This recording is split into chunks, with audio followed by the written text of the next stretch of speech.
পৃথিবীতে alien signal পাঠাচ্ছে, সেই শব্দ রেকর্ড করেছেন বিজ্ঞানীরা। আমাদের এই মহাবিশ্বে লুকিয়ে রয়েছে কত অজানা তথ্য।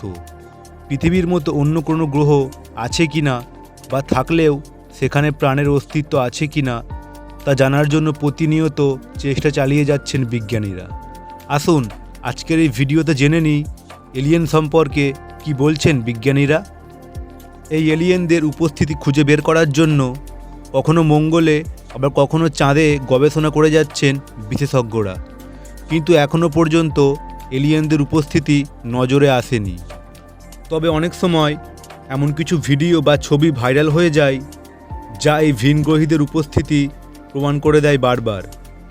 সম্প্রতি মহাকাশের কিছু শব্দ ধরা পড়েছে মেশিনে, যা আরও একবার প্রমাণ করে এই মহাবিশ্বে শুধুমাত্র মানুষ নয়, বরং আরও কিছু প্রাণের অস্তিত্ব রয়েছে। কিছুদিন আগেই গ্যালাক্সির কোনো এক স্থান থেকে একটি অজানা আওয়াজ শুনতে পেয়েছেন বিশেষজ্ঞরা, যা কোথা থেকে আসছে তা খতিয়ে দেখা হচ্ছে। কিন্তু এই কণ্ঠস্বর এলিয়েনদের বলেই অনুমান করছেন বিজ্ঞানীরা, যারা সম্ভবত পৃথিবীর সঙ্গে যোগাযোগ স্থাপন করার চেষ্টা চালাচ্ছে। বিজ্ঞানীরা এখনও পর্যন্ত মহাকাশ থেকে প্রায় 25টি রহস্যময় শব্দ শনাক্ত করেছেন। তবে এই শব্দগুলি এলিয়েনদের বলেই মনে করছেন মহাকাশ বিজ্ঞানীরা, কারণ শব্দগুলি রেডিও ব্যাস্টের শব্দ থেকে একেবারে আলাদা। মেশিনে রেকর্ড হওয়া শব্দগুলি Canadian hydrogen intensity mapping experiment radio টেলিস্কোপে ধরা পড়েছে।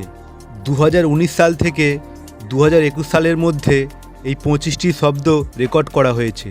সাধারণত এই মেশিনগুলি রেডিও ব্যাস্টেড শব্দ ক্যাপচার করে, যা সাধারণত গ্যালাক্সি থেকে কোনো নক্ষত্র ভেঙে গেলে পাওয়া যায়। তবে সম্প্রতি যে শব্দগুলি পাওয়া গেছে সেগুলি একেবারে আলাদা শব্দ বলেই মনে করছেন বিজ্ঞানীরা। তাই আরও একবার এলিয়েনদের অস্তিত্ব প্রখর হচ্ছে বিজ্ঞানীদের মনে। আদেও এলিয়েনদের অস্তিত্ব খুঁজে পাবে কি পাবে না তা নিয়ে বেশ চিন্তিত বিজ্ঞান মহল। আপনাদের কি মনে হয় এলিয়েন সত্যি আছে নাকি কল্পনা? আপনাদের মূল্যবান মতামত কমেন্টে জানাতে ভুলবেন না।